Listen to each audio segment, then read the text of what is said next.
Shalom, selamat pagi. Pagi hari ini saya mengawali dengan sesuatu yang indah. Karena tadi pagi ketika saya share Bible Everyday kepada Anda semuanya di grup WhatsApp, saya cukup terkejut karena saya baru sadar bahwa hari ini Bible Everyday judulnya adalah Iman di dalam Kubur. Dan itu tertulis di dalam Markus pasal yang ke-16. Kenapa saya terkejut? Karena program Bible Everyday ini sudah kita buat 3 tahun yang lalu. Memulainya kapan saya juga tidak ingat pasti. Yang penting kita mulai dari kitab Kejadian, 1 pasal 1 hari. Lalu kemudian runtut terus dan terus. Hari ini kok pas sekali saudara. Hari ini kita merayakan kebangkitan Yesus, kita merayakan Paskah. Temanya kok pas sekali tentang kebangkitan Yesus. Padahal tidak pernah saya atur sedemikian rupa supaya pas.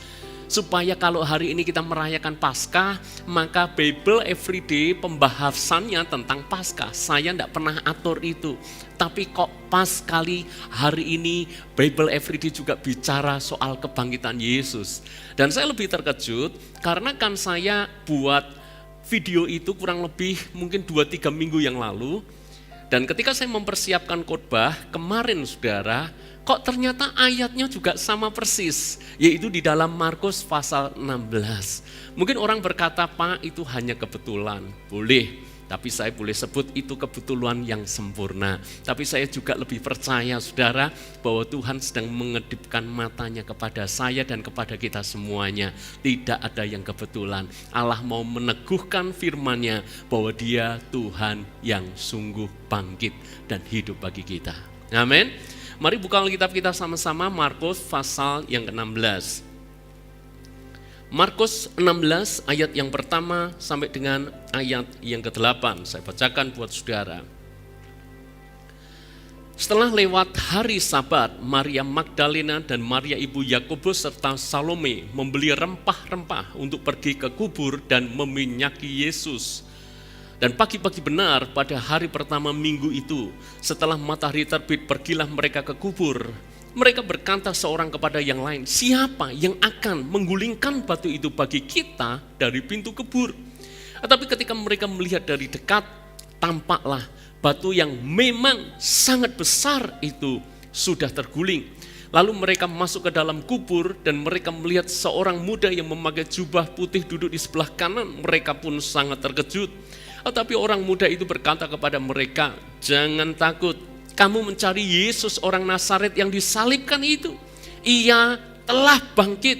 Ia tidak ada di sini. Lihat, inilah tempat mereka membaringkan dia.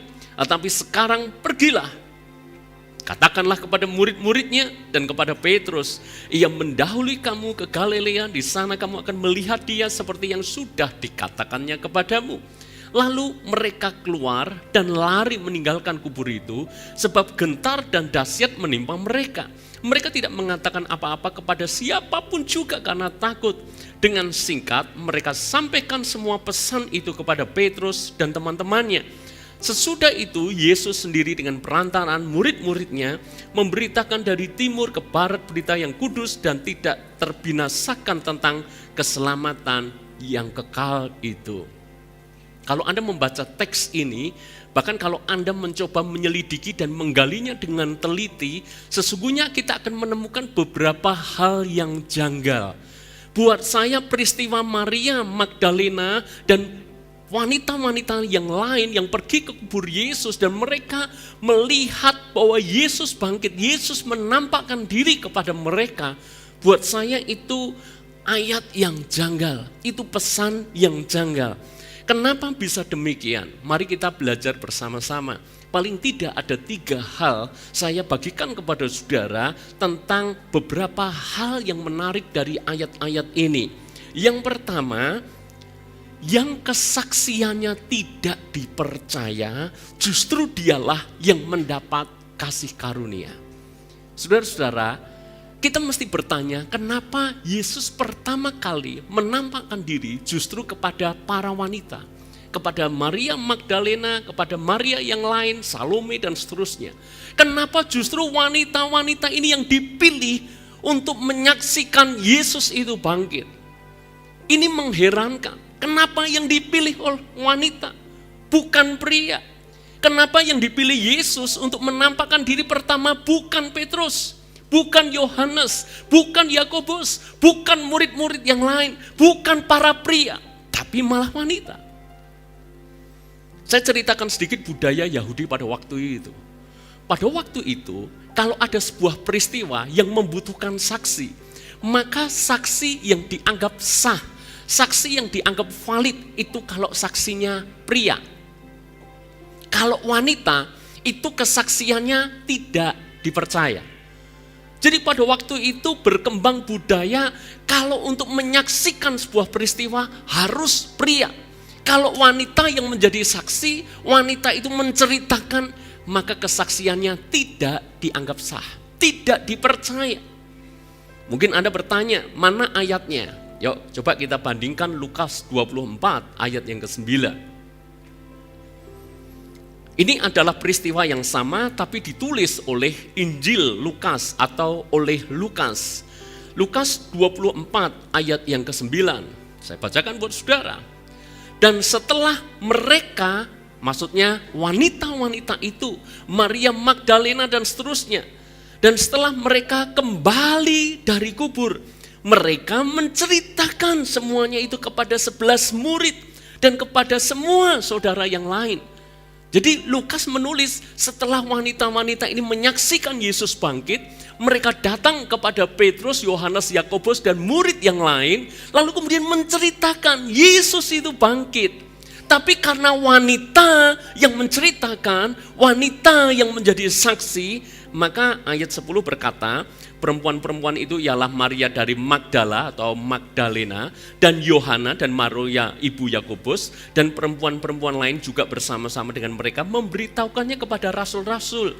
Ayat 11, tetapi bagi mereka perkataan-perkataan itu seakan-akan omong kosong, dan mereka tidak percaya kepada perempuan-perempuan itu. Budayanya memang begitu. Kalau wanita yang bercerita, wanita yang menjadi saksi tidak dianggap, tidak dipercaya, itu tidak sah. Makanya ketika Maria Magdalena dan wanita-wanita lain cerita kepada Petrus, Yohanes dan yang lain, mereka menganggap itu omong kosong, gak mungkin itu terjadi. Mereka tidak percaya. Tapi yang menarik adalah gini saudara, yang tidak dipercaya justru yang pertama kali mendapat kasih karunia. Yang diremehkan kesaksiannya justru merekalah yang dipakai Tuhan untuk menceritakan kebangkitannya.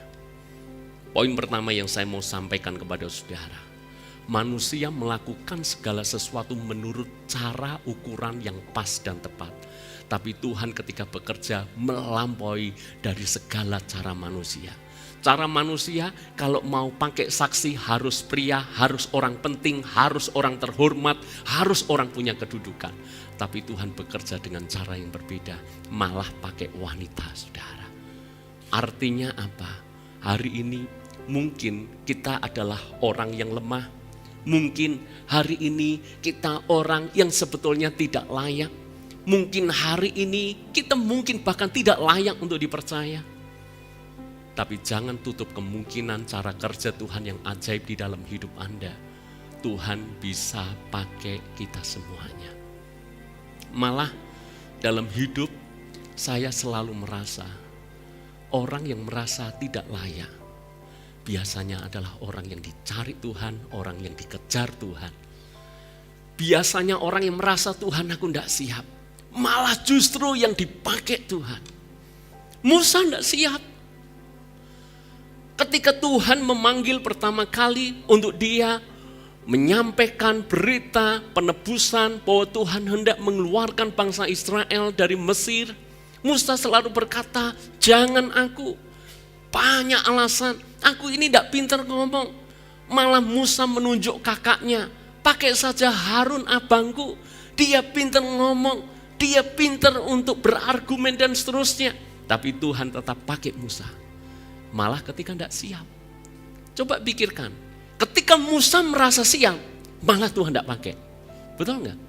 Ketika Musa masih muda, dia tahu bahwa dia ini keturunan Israel, keturunan Ibrani. Lalu kemudian ketika melihat bangsanya diperbudak oleh tentara Mesir, maka Musa membela.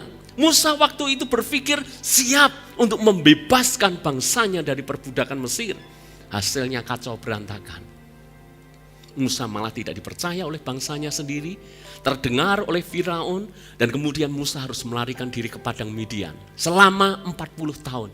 Di sana Musa hanya bertemu dengan kambing domba, keahliannya, kepintarannya, kecakapannya, semua ilmu-ilmu yang didapatkan di Mesir habis semuanya. Tidak kepake, saudara. Justru dalam keadaan tidak siap, Tuhan malah panggil dan Tuhan pakai Musa. Paulus merasa tidak layak. Kenapa? Dia adalah motor penggerak penganiaya jemaat mula-mula pada waktu itu. Saulus atau Paulus ini kejamnya luar biasa. Tidak layak untuk dipakai Tuhan, bahkan menjadi rasul. Tetapi malah Tuhan pakai Paulus menjadi rasulnya. Hari ini mungkin Anda merasa tidak layak. Mengingat hidup lamamu, tidak layak aku ke gereja. Tidak layak aku melayani Tuhan. Tapi hari ini dengar berita dari dalam kubur. Bukan berita yang menyeramkan, saudara. Tapi berita yang memberikan pengharapan kepada Anda. Engkau yang merasa tidak layak, Tuhan akan melayakkan engkau. Engkau yang merasa lemah, tidak berdaya, Tuhan akan pakai engkau. Engkau yang merasa Tuhan aku belum siap, Tuhan malah pakai. Kenapa, saudara? Saya merenung. Ketika kita tidak siap, itu baik. Sebab Tuhan akan memakai kita dalam ketidaksiapan kita. Justru ketika kita tidak siap, kita akan mengandalkan Tuhan. Ketika kita siap, mungkin kita lupa untuk berdoa dan mengandalkan Dia. Saya mengingat kembali panggilan saya untuk melayani sebagai gembala beberapa tahun yang lalu. Sejujurnya saya tidak siap. Bahkan mungkin lebih tepatnya saya tidak mau, saya tidak siap. Benar-benar tidak siap. Mau dilihat dari sisi manapun, saya tidak siap. Itu bukan bidang pelayanan yang saya suka, bukan bidang pelayanan yang saya mau belajar. Tanpa modal apapun, saudara, saya menggembalakan karena tidak siap. Tapi saya belajar, ternyata yang tidak siap justru dipakai Tuhan. Hati-hati kalau engkau berkata, Pak, saya belum siap. Anda dipakai Tuhan nanti. Amin. Besok Senin ada morning worship. Sampaikan renungan ya. Jangan saya belum siap. Hati-hati. Engkau akan dipakai jadi penginjil ke daerah pedalaman-pedalaman. Amin. Saya belum siap memimpin pujian. Baik, enggak apa-apa, saudara. Malah saya kok seneng ya. Kalau ditanya, Pak jangan saya malah akan kejar terus, saudara. Kenapa? Ketidaksiapan kita membuat kita mengandalkan Tuhan. Tidak siap bukan berarti kita tidak berencana loh, saudara. Kita sudah merencanakan semuanya, belajar semuanya, tapi tetap tidak siap. Lah, itu baik. Tuhan akan pakai, saudara. Yang dipakai Maria Magdalena dan wanita yang lain. Mereka sebetulnya kesaksiannya tidak dipercaya, malah mendapat kasih karunia. Hal yang kedua, yang lemah, dialah yang mengalami kekuatan kuasanya. Kalau Anda mau catat, ini kata-kata yang sangat menarik sekali. Yang lemah malah Tuhan pakai, malah Tuhan buat mengalami kekuatan kuasanya. Coba baca ayat yang ketiga. Dalam Injil Markus pasal yang ke-16. Mereka berkata seorang kepada yang lain, siapa yang akan menggulingkan batu itu bagi kita dari pintu kubur? Saya jelaskan sedikit supaya Anda bisa paham, saudara. Saya khawatirnya Anda membayangkan kuburan Yesus itu kayak kuburan di Jawa, di Indonesia. Kalau kuburan di negara kita itu kan kuburannya 2 kali berapa? 2x3 atau 2x2 saya tidak tahu, 2x3 sebut saja demikian. Lalu kemudian mayatnya ditaruh, kemudian ditimbun dengan tanah, lalu kemudian dibuatkan batu nisan. Seperti itu, kuburannya seperti itu. Tapi kuburan di Israel, kuburan di Yahudi itu beda. Jadi supaya saudara bisa menangkap maksudnya. Kuburan di sana itu terdiri dari gua-gua. Jadi mereka ini sudah punya lahan yang terdiri dari gua, yang mana gua itu selalu ada pintunya, dan kemudian mayat yang mati dibalsam, diminyai, lalu kemudian dimasukkan ke dalam gua itu, kemudian pintu guanya akan ditutup batu. Seperti itu. Alkitab menulis seperti ini, Maria dan wanita-wanita yang lain ingin meminyai Yesus. Karena itu mereka membeli rempah-rempah. Tujuannya sangat baik, tujuannya sangat mulia. Ingin memberikan penghormatan kepada Yesus, guru mereka. Namun mereka sadar bahwa kuburan Yesus itu ditutup dengan batu. Mereka ini wanita, bagaimana bisa menggulingkan batu yang sangat besar? Mereka berkata, siapa yang akan menggulingkan batu itu bagi kita? Mereka punya masalah tidak hanya menggulingkan batu, tapi juga kubur Yesus itu dijaga oleh prajurit-prajurit. Sebab imam-imam kepala orang-orang Farisi maju kepada Pilatus, minta supaya kubur Yesus dijaga oleh prajurit. Masalahnya tambah double. Menggulingkan batu saja susah, berat, mereka ini wanita, mereka ini lemah, masih dijaga oleh para prajurit. Makanya mereka berkata satu sama lain, nanti siapa yang akan menggulingkan batu itu bagi kita dari pintu kubur. Hebatnya mereka gini loh, jelas mereka tidak tahu siapa yang nanti menggulingkan. Mereka lihat satu sama lain, lihat Maria, kecil juga badannya. Lihat siapa tadi? Salome, kecil juga badannya. Kecuali lihat satu wanita perkasa saudara, mungkin mereka bisa ajak, diandalkan untuk sama-sama gulingkan itu. Tapi mereka ini wanita, gak mungkin bisa. Tapi Alkitab menulis apa? Mereka tetap pergi ke kubur Yesus. Saya tanya kepada saudara, kalau jelas di depan halangan, jelas-jelas nyata, ada pintu yang jelas-jelas tertutup, saudara akan datang ini. Kalau Anda jadi wanita-wanita itu, jelas kubur Yesus ditutup dengan batu yang sangat besar dan mereka tidak mungkin bisa menggulingkannya, Anda tetap pergi ke sana enggak? Anda tetap beli rempah-rempah enggak? Anda tetap beli minyak enggak untuk meminyaki Yesus? Saya rasa mungkin kebanyakan dari antara kita mundur. Percuma. Pintunya tertutup. Kita enggak mungkin bisa masuk. Malah buang duit percuma. Ngapain beli rempah-rempah ini? Ngapain beli minyak ini? Kita enggak mungkin bisa masuk. Karena ditutup batu yang sangat besar. Percuma. Pulang saja. Tapi hebatnya mereka tahu kuburnya tertutup, tapi mereka tetap melangkahkan kaki ke sana. Itu yang saya sebut tindakan iman. Dan yang terjadi apa? Ayat berikutnya berkata seperti ini. Yuk kita baca saudara, ayat yang keempat. Tetapi ketika mereka melihat dari dekat, tampaklah batu yang memang sangat besar. Bukan hanya besar tapi sangat besar. Itu sudah terguling. Ajaib, batu itu terguling. Siapa yang menggulingkan?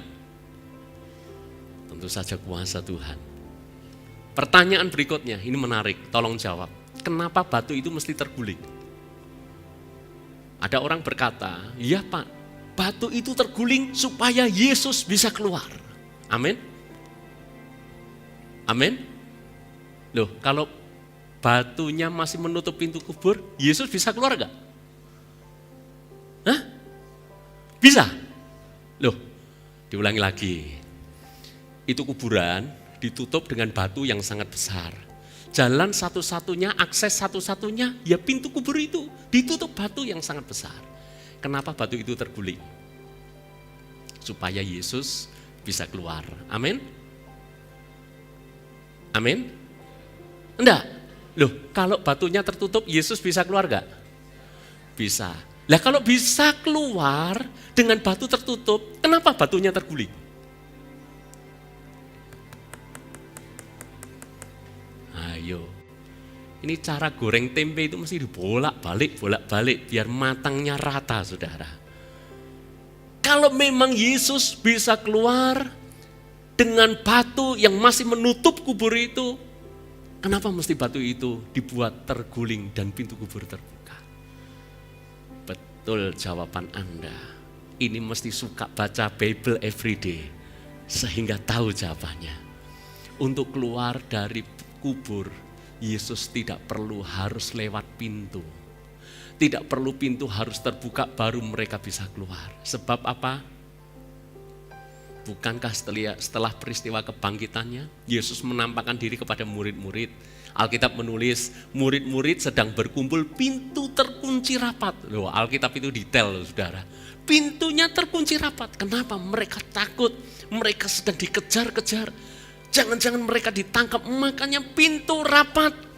Pintu sudah rapat, Yesus tetap masuk dan menampakkan diri kepada mereka. Artinya mau ada pintu, nggak ada pintu, Yesus tetap bisa. Amin, saudara. Alasan satu-satunya kenapa batu itu terguling, supaya Maria dan wanita-wanita lain bisa masuk ke sana. Jadi batu terguling bukan jalan keluar buat Yesus, tapi justru supaya wanita-wanita itu bisa masuk ke dalam kubur dan menyaksikan sendiri Yesus bangkit. Apa maknanya buat kita? Mungkin hari ini kita merasa diri lemah, kita merasa diri tak berdaya. Mungkin kita merasa di depan kita seolah-olah ada batu besar yang menutupi langkah kita. Kita sangat sulit, mana mungkin bisa, saya tidak sanggup. Masalah ini terlampau besar, ini bukan hanya batu biasa, tapi batu yang tadi Alkitab berkata sangat amat besar. Semakin besar batu itu, semakin baik. Sebab kalau batunya masih bisa kita angkat, saya yakin kemungkinan besar kita tidak minta dan mengandalkan kuasa Tuhan, tapi kita memilih untuk mengangkatnya. Kalau batu itu menurut ukuran kita masih bisa kita handle, mungkin kita akan minta tolong teman kita satu yang lain, ayo kita gulingkan sama-sama. Tapi ketika batu itu terlampau besar untuk digulingkan, baik supaya kita mengandalkan Tuhan saja. Dan benar, pengharapan di dalam Tuhan tidak pernah sia-sia. Yang hari ini sakit, mungkin Anda merasa bahwa itu seperti batu yang sangat besar di depan Anda. Kenapa tidak belajar imani? Bilur Yesus sudah menyembuhkan. Kuasa kebangkitan Yesus sungguh nyata.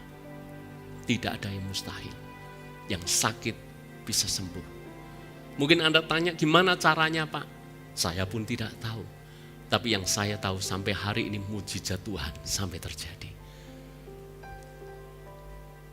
Kita bisa disembuhkan lewat dokter, kita bisa disembuhkan lewat obat, tapi tidak menutup kemungkinan kita bisa sembuh dengan cara yang ajaib.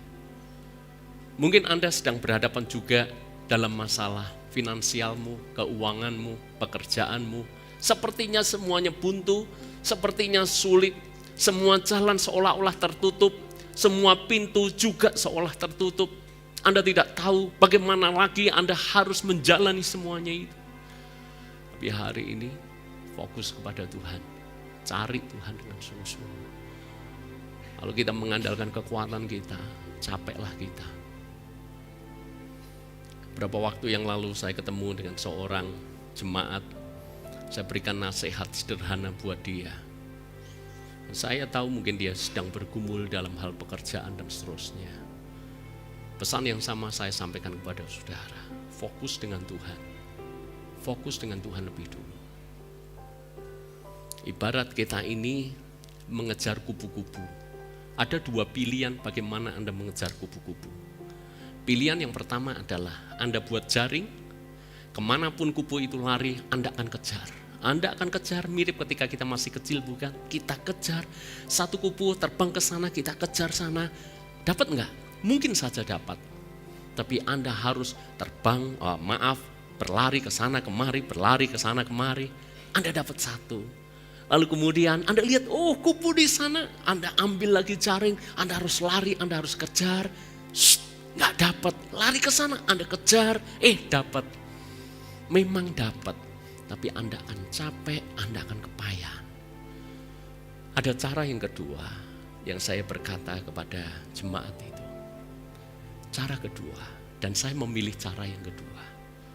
Daripada saya lari ke sana kemari mengejar satu kubu yang belum tentu saya dapat. Kalaupun saya dapat, saya akan kecapean luar biasa. Maka saya memilih, saya membuat kebun bunga yang indah. Kubu nanti akan berdatangan dengan sendirinya. Tidak usah saya capek mengejar sana kemari. Maksud saya adalah cari sumbernya, Anda akan dapat alirannya. Anda kalau ketemu sumber, Anda nempel dengan sumber, itu otomatis kok, Anda akan terairi. Nggak bisa tidak. Anda begitu nempel dengan sumber, hidup Anda nggak capek.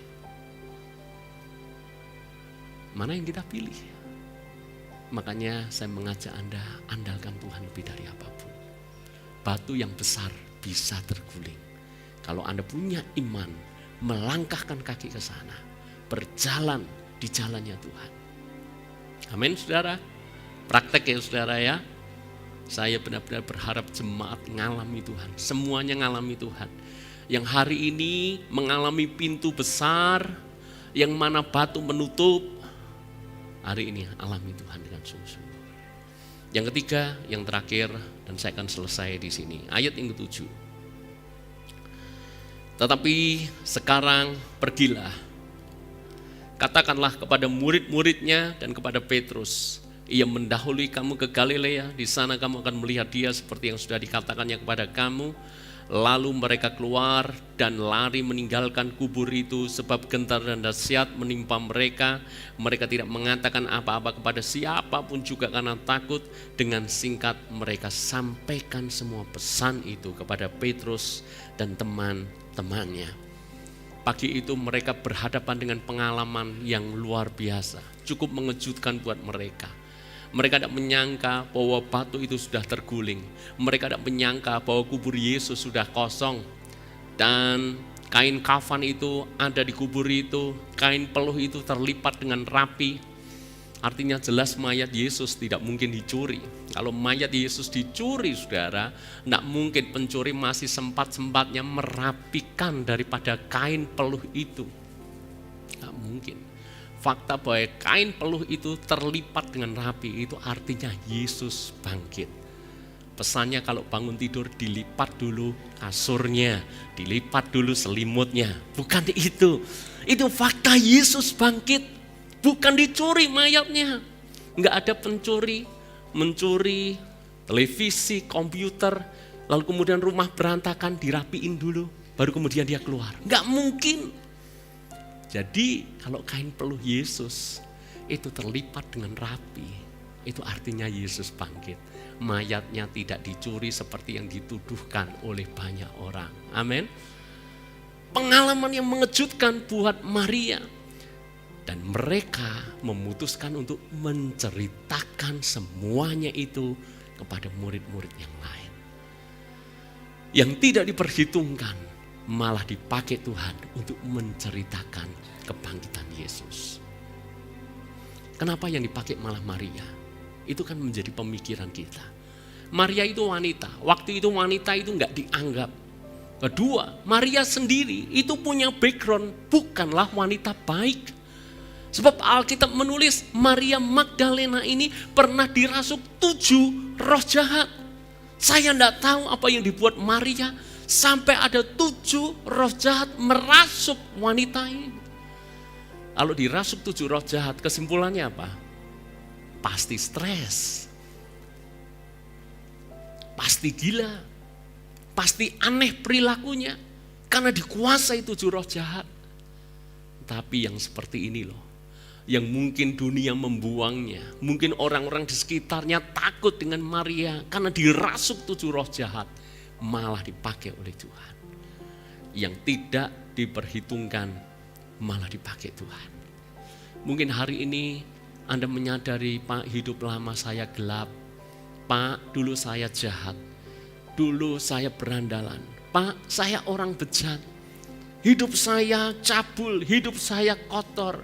Pak, dulu saya selingkuh sana, selingkuh sini. Apapun itu. Hari ini tidak menutup kemungkinan kalau engkau buka hati buat Tuhan. Dan Tuhan sungguh lahir di dalam hidupmu.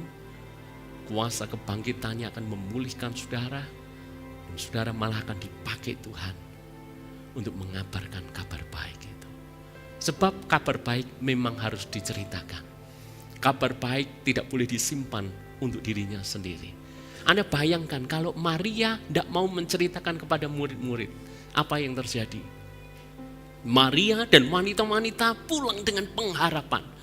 Sementara murid-murid berada dalam ketakutan. Murid-murid putus asa, betul gak? Makanya perlu cerita. Itu sebabnya saudara, saya mesti harus berkata kepada saudara, mumpung ingat, kalau Anda minta kepada kami supaya didoakan, kami mendoakan Anda. Setiap hari mendoakan Anda. Yang Anda punya masalah apa, Anda cerita ke kami pasti mendoakan. Tapi kalau doamu sudah dijawab Tuhan, tolong konfirmasi ke kami. Masalahnya saudara, kami mendoakan terus, pernah satu pengalaman, lalu kemudian saya baru tahu, loh ini sudah lama, sudah dijawab. Nah saya kan bukan manusia super yang maha tahu saudara. Jadi saya mendoakan Tuhan sembuhkan. Padahal sudah sembuh lama. Yang mendingan doa saya kan untuk jemaat yang lain yang sedang sakit gitu loh maksudnya. Ya tolong ya saudara ya. Kabar baik mesti diceritakan. Saya tidak nagih Anda, ayo traktir syukuran. Enggak saudara. Tolong cerita aja. Ya ayo. Yang pernah minta doa ke kami sudah dijawab tapi lupa cerita ke kami siapa? Tolong angkat tanganmu. Ini baik. Kabar baik diceritakan. Supaya mereka yang putus asa dikuatkan. Supaya mereka yang hilang pengharapan kembali punya pengharapan. Dan benar ketika murid-murid diceritakan, awalnya mereka tidak percaya omongan wanita-wanita ini. Tapi akhirnya mereka melangkah juga ke kubur Yesus dan mendapati Yesus benar-benar bangkit. Hari ini saudara, saya tidak perpanjang firman Tuhan, tapi yang pasti saudara menyembah Yesus yang mati buat Anda, tapi juga Yesus yang bangkit untuk memberikan kuasanya kepada kita semuanya. Kematian Yesus tanpa disertai kebangkitan Yesus tidak sempurna. Sebab itu Rasul Paulus berkata, sia-sia iman kita kalau kita menyembah Yesus yang mati tapi tidak dibangkitkan. Tapi iman kita tidak sia-sia sebab Yesus kita, Yesus yang hidup. Amin. Mari syukuri Yesus bangkit dalam hidupmu. Dia siap melakukan perkara-perkara yang ajaib. Kalau di depanmu ada batu besar, percayalah bersama dengan Tuhan, batu itu bisa terguling dan engkau akan menjadi saksi kuasa kebangkitan Yesus. Mari bangkit berdiri bersama-sama. Haleluya.